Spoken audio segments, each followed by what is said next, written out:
نحمده ونصلي على رسوله الكريم أما بعد فأعوذ بالله من الشيطان الرجيم بسم الله الرحمن الرحيم ألم يجدك يتيما فآوى صدق اللہ العظیم۔ صدر محترم اور حاضرین مجلس، میں آپ کو بتا دوں کہ سرور دو عالم صلی اللہ علیہ وسلم کی تشریف آوری، صلی اللہ علیہ وسلم کی بعثت اور تشریف آوری کے لیے حضرت ابراہیم علیہ السلام نے اللہ تعالیٰ سے دعا مانگی تھی، اور اللہ تبارک و تعالیٰ نے آپ کی دعا کو منظور فرما کر حضرت محمد مصطفیٰ صلی اللہ علیہ وسلم کو بی بی آمنہ کی گود میں ڈال دیا اور آپ کو یتیم پیدا کیا۔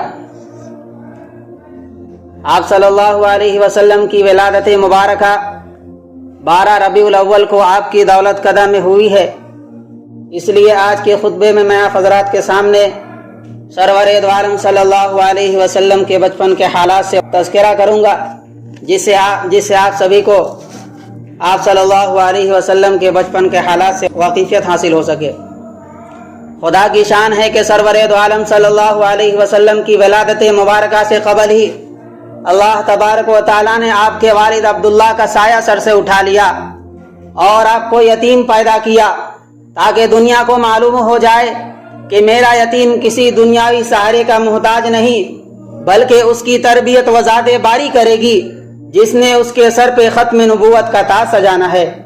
کسی نے کیا خوب کہا کہ پیدا ہوئے تو باپ کا سایہ اٹھا دیا، گھٹنوں چلے تو دادا آدم کو روانہ تھا، چلنے لگے تو مادر و ام ہو گئے جدا، ہر ایک سایہ سر سے یوں اٹھتا چلا گیا، سائے پسند آئے نہ پروردگار کو، بے سایہ کر دیا گیا اس سایہ دار کو۔ حاضرین کرام، ماں اور باپ دنیا میں سب سے بڑے سہارے سمجھے جاتے ہیں۔ بچہ روتا ہے تو ابو ابو یا ہائے امی کہہ کے پکارتا ہے۔ مولا کریم کے قدرت کے قربان جاؤ، اس نے والد کا سایہ ہی سر سے اٹھا لیا تاکہ دنیا کو معلوم ہو جائے کہ میرا یتیم کسی دنیاوی سہارے کا محتاج نہیں۔ طائف میں کس ابو کو پکارے گا، حرم میں کس ابو کو پکارے گا، شیب ابی طالب میں کس ابو کو پکارے گا، حرا میں کس ابو کو پکارے گا، سور میں کس ابو کو پکارے گا، خیبر میں کس ابو کو پکارے گا، بدر میں کس ابو کو پکارے گا۔ ابھی سے خدا کو پکارنا تیرا کام ہے، اور یتیمی کو سہارے دینا میرا کام ہے۔ الم یجدک یتیما فآوی۔ ابھی دنیا میں آپ کی تشریف آوری کا پہلا ہی دن تھا کہ ایوان قیصر و کسریٰ میں ہنگامہ ہو گیا، آتش کدے بجھ گئی، کنگرے ٹوٹ گئی، تہائی مچ گئی کہ ایک والا آ گیا، ایک والا آ گیا۔ وہ دیکھو حرم کی طرف، ہبل لات عزا اور منات پر لرزہ طاری ہے، کب کپا رہے ہیں، سر نگو ہو گئے ہیں۔ کسی نے کہا کہ اے ہمارے معبودو، تمہیں کیا ہو گیا ہے؟ تو آواز آتی ہے کہ ایک والا آ گیا، ایک والا آ گیا۔ سب مل کر کہو کہ ایک والا آ گیا، ایک والا آ گیا۔ کسی کے گھر شادیانے بجتے ہیں، کسی کے گھر دنیا کے ترانے بجتے ہیں۔ وہ دیکھو آمنہ کے گھر نوریوں کی سردار کی قیادت میں ترانہ گایا جا رہا ہے کہ ایک والا آ گیا، ایک والا آ گیا۔ جب کسی کے گھر بچہ پیدا ہوتا ہے تو برادری مبارکباد دیتی ہے، قوم مبارکباد دیتی ہے، قبیلہ مبارکباد دیتا ہے، دوست مبارکباد دیتا ہے، رشتہ دار مبارکباد دیتا ہے۔ وہ دیکھو آج عبداللہ نہیں ہے، لیکن دروازے پر نورانی ملائکہ مبارکباد دے رہے ہیں، نوری بشر کے دروازے پر، ملائکہ یتیم کے دروازے پر۔ کسی نے کہا کہ اے نوریوں، تمہیں کیا ہو گیا ہے؟ تو آواز آتی ہے کہ ایک والا آ گیا، ایک والا آ گیا۔ سب مل کر کہو کہ کملی والا آ گیا، کملی والا آ گیا۔ اب ہبل ٹوٹے گا، لات ٹکڑے ٹکڑے ہوگا، اب عزا خاک بسر ہوگا، اب منات منہ کے بل گرے گا، اب لنا عزا ولا عزا لکم کا جواب فضا میں گونجے گا، اب لنا مولا ولا مولا لکم۔ ایک والا آ گیا، ایک والا آ گیا۔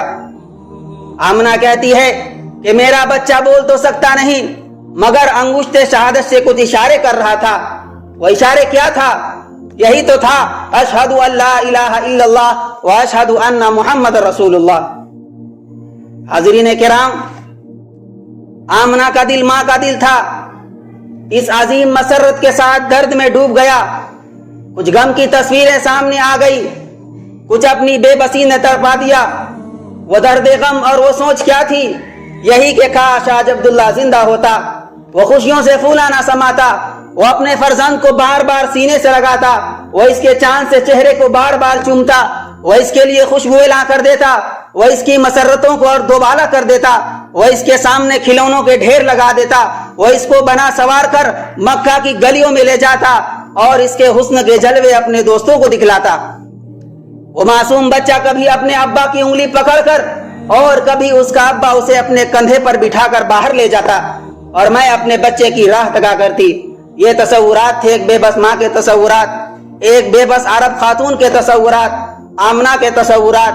انہی تصورات میں کوئی پکار اٹھتی ہے کہ کون میرے ننھے سے چاند کے لیے کھلونے لائے گا، کون میرے جگر پارے کی انگلی پکڑ کر چلایا کرے گا، کون اس کی یتیمی کا سہارا بنے گا۔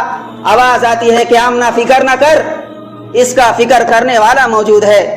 کھلونا مانگے گا تو چاند کو کھلونا بنا دوں گا، درختوں کو انگلیوں کے اشارے سے نچا دوں گا، پتھروں سے سلامی دلا دوں گا، انگلیوں سے پانی کے چشمے بہا دوں گا۔